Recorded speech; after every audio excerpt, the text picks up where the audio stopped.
an balima ani ɲankuma kibaruya min b'an bolo k'a lase aw ma bi o de ko kunun ko Mali faaba la ni o ye Bamakɔ ye taamaba dɔ kɔni bolodala mɔgɔw fɛ mɔgɔ minnu kɔni y'a yira k'a fɔ kɔni k'olu bɛ Kɔnɔri de kɔ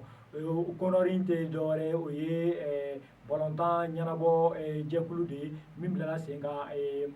farikolo ɲɛnajɛ minisiriso fɛ o bilala sen kan ka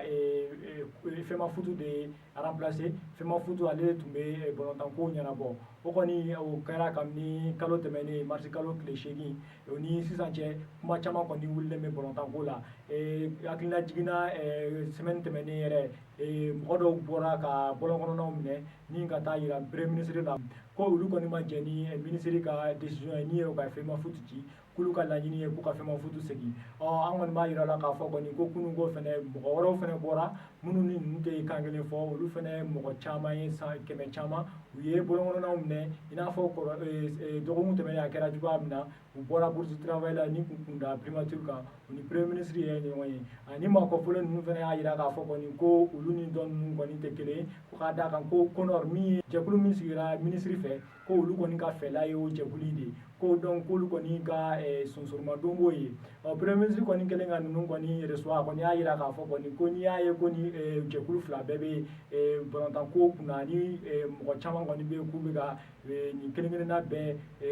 sonsoromadon don ko b'a yira k'a fɔ kɔni ko bɛn de tɛ yen ko lakale b'a ɲini u bɛɛ fɛ k'u ka bɛn cogo la ko cogo min na ko an ka équipe tɛ ka se ka compétition ta k'u ka se ka u sen don compétition na ka d'a kan FIFA ye u bɛɛ lajɔ fɔlɔ fo ni ko in ɲɛnabɔra tuma min na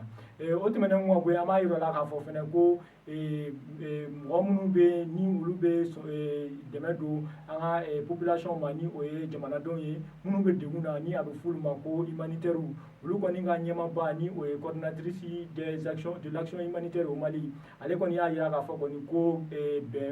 ko gɛlɛyaba de bɛ nin jɛkulu ninnu kan nin waati ninnu na ko k'a d'a kan ko kabini nin san in jɔra ko walejugu 38 ɲɔgɔn na k'o de kɔni taara ka ɲɛsin action humanitaire jɛkuluw ma ko o kɔni ko kɛlen don koba ye wa ko o kɔni kɛlen don k'olu siran kosɛbɛ k'a d'a kan ko nin walejugu ninnu ko de bɛ ka kɛ ko ye ko min b'a to k'olu tɛna se ka dɛmɛba don